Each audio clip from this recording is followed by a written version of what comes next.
It's almost hard to believe that the Nikon Z6 is coming up on 6 years old, whilst the Nikon Z6II is coming up on 4 years old. I've had both of these cameras since relatively soon after their launch, and I've really enjoyed using them. But it's obvious that Nikon has moved forward with like the Nikon Z8 and indeed the Nikon ZF. So I've kind of been wondering, what's the Nikon Z6III going to look like? Initially, I didn't even think we'd get a Z6III. At the launch of the Nikon Z8, I thought, fine, this is it. This is going to replace the Z6 and Z7, and that's the camera we're going to be using. And it's the camera I thought I would buy. But when I attended the launch event back in May last year, I was actually kind of surprised. It was a great camera. It was essentially the Z9, all of the Z9, in the Z8, in this smaller form factor, which is nice. I like the smaller cameras. It suits how I shoot better, and it suits the sort of traveling and stuff I do. I don't like to have huge bags all the time. But the problem here is that it was a lot more expensive. It had a much higher megapixel sensor with file sizes I just didn't want to have to deal with on a daily basis, and it had more features than I needed. And as the Z6 and Z6II had been pretty well supported, I was like, it's fine, I'll stick with those. The problem is you can't really unsee the better autofocus that the Z8 and Z9 have, and indeed now the ZF. There's such a big difference in the autofocus capabilities that I kind of feel a little bit left out. The Nikon Z6 is almost unrecognisable in terms of its internal features and autofocus to when it launched. It is a lot better. But the Z6II unfortunately didn't receive quite so much support. As a result, yeah, it does actually feel a bit older, and it certainly feels better than the Z6, but it doesn't feel as good or anywhere near as good as the Z8. And that's why I do think we're going to see a Z6III and potentially even a Z7 III. So what's that camera going to look like? Well, everyone got very excited at the news about Nikon acquiring Red, a deal which completed just a couple of weeks ago. The thing is, that's far too soon to affect cameras coming out in the next few months.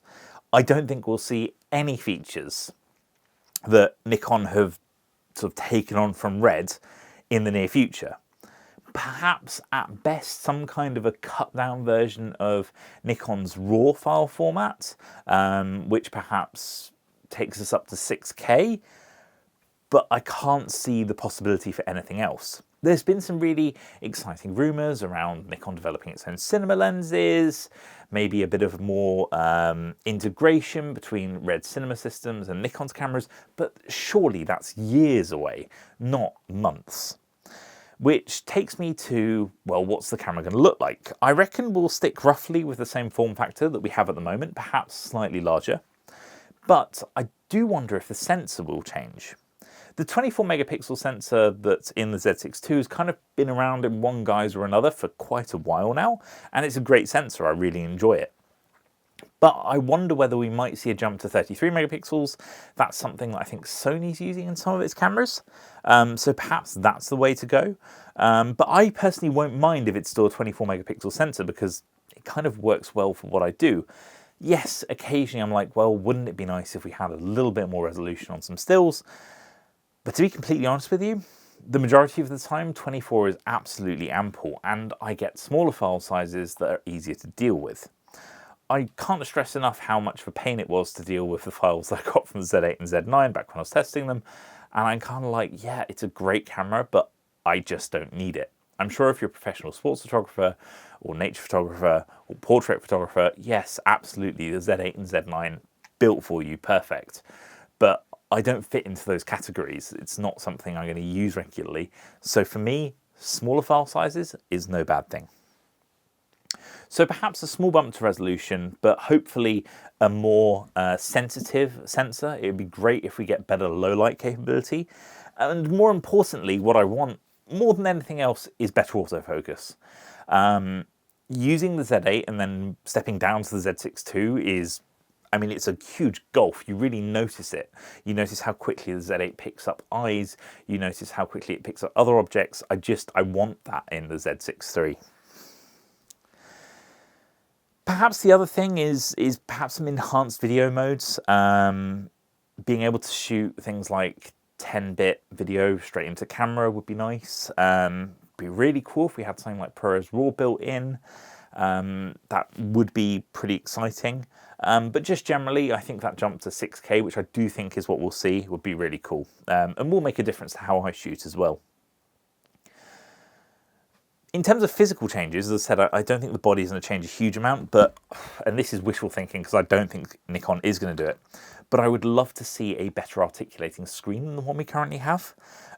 This is fine, and it feels like a big step up from my DSLR days, but I really do like Canons that flip all the way out. You can turn them around and use them as a screen protector when you're not using the camera. Fantastic. That would just be really nice. I'd love to see Nikon say, hey, you know what, we're just going to sort of adopt that and give you a fully articulating screen. Again, I'm not going to hold my breath, but it would be really nice to see. That kind of takes me on to the Nikon ZF, because I think the ZF might be in many ways the Nikon Z6III in disguise. Yes, we didn't see a different sensor, but what we did see is the Z8's autofocus essentially find its way into the ZF, which is fantastic. We didn't see a bump in resolution video, but it would have been weird to see that happen. I mean, in many ways, the ZF might be a better video camera than the Z6II is at the moment, so that's kind of weird given its retro styling and everything. No bad thing, but I'm just saying it seems like an odd gulf. But to me, it would be nice to just sort of have that better autofocus, slightly better video modes, better video autofocus, and just give me an articulating screen, and I'd be delighted. In many ways, just a tweaked version of the ZF. When it comes to the Z7III, I don't know. I kind of, if I were Nikon, I'd kind of drop it. I do think that the Z8 does fulfill that niche. A higher resolution version of the Z7, potentially with that 60 megapixel sensor, would just make it a Z8. So they'd have to stick with the resolution of the sensor they've already got. And at that point, like, why bother? Just stick with the Z8. I don't know, maybe I'm wrong. It'd be interesting to know what you think. If you think Nikon should be making a Z7III, I'd love to know why. I'd love to know what you think it might look like. So pop that in the comment section if that's something you certainly want and you think Nikon are going to make.